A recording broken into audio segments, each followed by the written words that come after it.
Hi everyone, my name is Giudice and I'm the Global Programmatic Sales Lead at TripAdvisor. I was on the ground floor when we launched Programmatic years ago, so I'm really excited to be speaking here today and share my passion for ad tech. So, with the much anticipated deprecation of the third-party cookie approaching now within months, my goal here today is to share what TripAdvisor has done to build a sustainable solution for brands and agencies to transact with all of the efficiencies expected through programmatic, but without affecting performance or scale. So I'll identify how TripAdvisor uses first, second, and third-party data. I'll share our thoughts for how programmatic could change in the cookieless future, and I'll outline TripAdvisor's sustainability plan that we're enacting now. So quick overview, if you're not familiar, TripAdvisor is the world's preferred travel guidance company. For over 2 decades now, hundreds of millions of people had generously shared their travel experiences with each other. So benefiting travelers all over the world, naturally we have a tremendous global footprint. We're in 190 countries in 28 different languages. So whether reading reviews on restaurants and accommodations across town or across the pond, TripAdvisor has truly become the go-to guide for modern travel planning. So our community and passion for users has been the secret to our success. The idea and strong belief the best travel plans are guided by others. They're sharing their experiences and their personal stories, and this is the core of our ethos of our brand. It's people-powered planning. So we have an engaged user base, a strong foundation of logged in members and visitors who are then we're able to define and measure to put right back into the products and user experience, but also puts us in a really decent spot to build a sustainable solution as the digital landscape begins to shift. So it's real people guiding others, which now, as you can imagine more than ever, not only brings the world together, but it educates and empowers consumers to make the best choices for themselves and their families. Centering people around all that we do has earned us the #1 spot in trust and credibility, ahead of other travel sites, ahead of other media and social media sites. So that's an enormous accomplishment for a business in a very crowded and competitive space. And that trust takes many different shapes across our platform. But most importantly, trust is key for us to maintain if we're asking users to share their data with us. Because data is truly our most valuable tool that we have. It's how we improve our platform, but also how we connect brands with users in a meaningful way. So when we talk about programmatic at TripAdvisor, we mean opportunities at all deal levels for marketers to transact where it makes the most sense for their brand. So this is our waterfall with the highest priority assigned to the guaranteed deals at the top and the lowest for our open auction inventory at the bottom. So as you move up the waterfall, additional placements are opened up as well as the complexity of targeting available. So TripAdvisor is a champion for programmatic, therefore our programmatic guaranteed deals mirror direct campaigns in almost every capability, with placements ranging from high impact, video, native, and leveraging our full audience targeting product called Navigator. Navigator is what sets TripAdvisor apart from other travel publishers. Navigator is our homegrown, proprietary, first-party data platform that powers brand media and the audience strategy by targeting valuable and high-intent audiences. So we collect thousands of consumer behavioral data points from 100 different categories, and Navigator can then be employed to drive business outcomes in 3 key ways. 1, first-party audience targeting. 2, real-time consumer insights through dashboards and analytics. And 3rd, delivering on ROI. So let's define what we mean by TripAdvisor's first-party data. So how do we collect it and how do we harness its power to drive our audience targeting strategy? So first-party data is TripAdvisor's own proprietary data. So this is from users that have visited our site and engaged in some way. This has always been our most valuable data set because it's our own. So we can depend on its accuracy even when we're layering on various components to develop bespoke packages. So how do we get this data? Through the millions of hotels, restaurants, and attraction listings that we have. These aren't just pages on our site, but ways in which our user inputs hundreds of first-party user signals through filters and searches and keywords. These data points then we are able to leverage for both personalization and what fuels our targeting suite for programmatic solutions. So within our first-party data set, we categorize by either visitors or members. So visitors are not logged in. They use first-party cookies from our own owned and operated sites. And these first-party cookies are stored in Navigator, which then communicates directly with our ad server. But our members, they have a TripAdvisor account and they are logged in. So they have a unique ID that allows us to store preferences and behaviors to customize their experience without the need for any cookies. So this is our CRM data. So TripAdvisor is very fortunate that we have hundreds of millions of monthly unique visitors, but that does not mean that we're inelastic to change.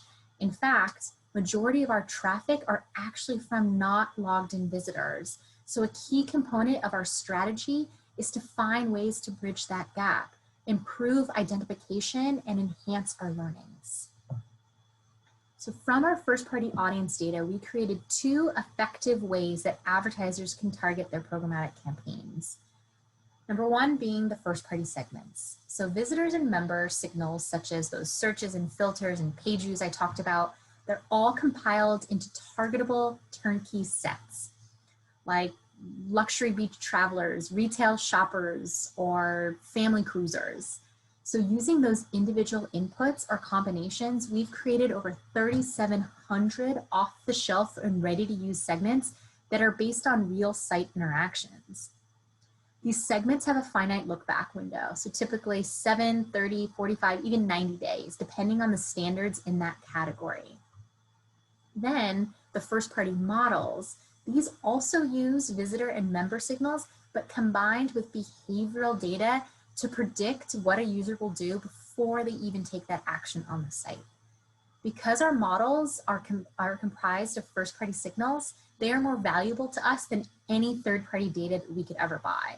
So really, we do know our audience the best. And all of these are exclusively ours. So that means that they're actually on our site and that we're able to continuously optimize and improve these models through active testing. So models are consistently being fed new data inputs and involving the prediction, so they truly are machine learning. And remember, we don't model the data. The data is real, but we model targeting capabilities based on that data. So this is our technology that will be paramount in our long-term solution for driving business outcomes for our advertisers. So here's a snapshot of the established first-party models that we've created based on the information that we know or predict about our users. And these are just a few examples, as our team is always surfacing new and interesting ideas based on the feedback we hear in the market. But let's explore one of them specifically. So this is our traveler journey. This model calculates the likelihood that a user is falling into one of these 5 travel stages based on the actions they've taken across the site. So we know there is much more to the journey than looking or booking. So we wanted to identify the probability that a user was in one of these stages, and that helps us align not just what brands to show them, but what's the brand's message? Have they already made up their mind about the destination? Would they consider a cruise over a standard flight? Or would they be interested in packing guides and the best sun care products to pack for their booked beach holiday? So it's really about balancing the value we bring to both the user as well as the brand. So similar to segments and models, we also found value in defining affinity audiences. This is where we aggregate users who've demonstrated a qualified interest in a given topic. So another way that we categorize what we know about the users and members and predict behaviors that they will make. So we're using first-party segments here again as our primary input to find an overlap of users who are actively researching or interested in another particular product or service. So for example, we saw that 8 of the 10 users that are falling into our family audiences are also interested in media and entertainment. So each of these affinity audiences combines multiple first-party signals based on the highest overlap of users and the overall volume of the segment. So just another example of how you can use the data that you have, combine it with research and insights, and create audiences even if they don't make those exact signals on the site. So let's define what we mean by two-party data. So it is first-party data, but to an external company that we have established a partnership with and have a contract in place to allow sharing. Second party does not rely on cookies. They use other identifiers based on the contract and the partnership. So we embrace second-party data partnerships in two distinct ways. The first is to help bridge the gap of what we don't know about our users, and the second is data onboarding. This could be a way to either enhance our existing first-party offering or to create hybrid models for incremental reach and enriched data sets. So our second-party segments enhance performance by excluding bookers or retargeting users that have been on a client site and have not already made the purchase. But then second-party hybrid models can increase campaigns' performance by combining clients' data and TripAdvisor's data. So these models solidify our partnerships through audience modeling and lookalikes, and provide insights by mapping clients' data and TripAdvisor's audience to find patterns and improve targeting accuracy. Here's a better visual of our model process. So it's a typical Venn diagram. So TripAdvisor's first-party data set is then merged with a brand second-party data set, which generates a deduplicated audience pool that excludes either their existing bookers or their existing audience for that incremental reach and to reach new customers. But here's even more of an in-depth look at a hybrid model because it's much more than that. So this is powered by real-time booking data from transactions, again, on TripAdvisor and also the brand site. So we can combine those additional tactics with our own models. For example, the user value model. So we can create quite a complex and comprehensive model here. And the user value model piece scores site browsing behaviors and inputs to place users into buckets that depending on how likely they are to make a booking, and then target only the highest scores. So more importantly then, we then remove them and recategorize them once they book. So second-party partnerships have already established their importance in our data enrichment and audience deduping tactics, as I just said, but now more than ever, we are going to lean on these partnerships like LiveRamp to help us solve with our lacking authenticated traffic and ID graph solutions. These partnerships will expand our knowledge of the users even if they're not logged in and increase our overall addressable inventory. Finally, let's talk about third party. So publishers like TripAdvisor use Google to buy third-party data from multiple data providers and then leverage those third-party cookies for granularity of addressability. So Google's cookies are on millions of websites, like you know, just about any site you go to further builds your profile of interests. But the most meaningful way that TripAdvisor uses third-party cookies is to define demographic like age or household income, things that we don't currently have or ask about on the site. But recently, last year, Google announced that its plans to stop using tracking third-party cookies on its Chrome browser by 2022.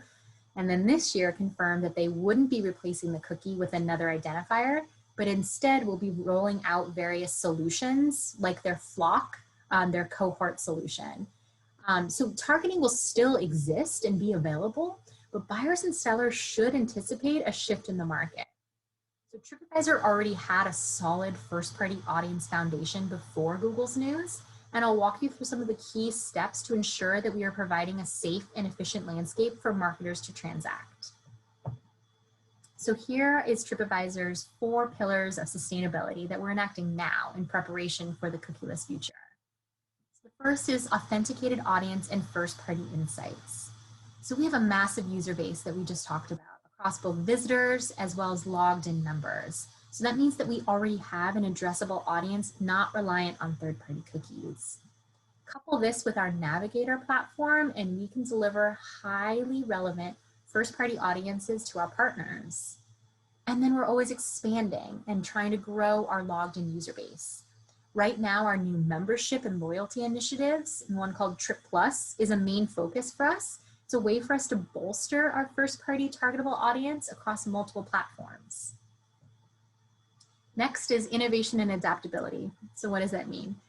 First and foremost, we're a tech company. So we have that in-depth tech knowledge and those resources. So we're able to leverage predictive data science and machine learning techniques to create custom models with either lookalikes needed for scale.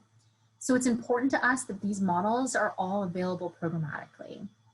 And our models are built using our first-party data signals to make predictive targeting decisions based on the user's behaviors before they take that action. So again, this approach is very sophisticated and arguably more accurate and impactful than third-party options. So because our models are not reliant on third-party data, once they're built, we can maintain them and improve them indefinitely. High quality content to us equals high intent users. So we scored a 99.92% on a brand safety category study in Q1 of this year from IAS. So TripAdvisor is respectful of our users' privacy and committed to maintaining a positive user experience. And our top quality brands and brand safe content equals advanced contextual targeting capabilities as well. Because what further sets TripAdvisor apart is the intent of our audience. So specifically, they're looking to book or plan a trip. But more broadly, this means that even when they're reading editorial content, they're attentive and they're consumers. They're looking to spend money and engage with site and advertisements. And lastly is our first and second party data ecosystem and partnerships.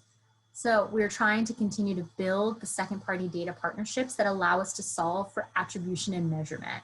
This will be via two-party data in addition to our logged in user base. So we can create, or we were going to implement an anonymized ID graph between TripAdvisor and our partners user base that will allow us to attribute post view or click conversions across two different domains, regardless of their browser or device.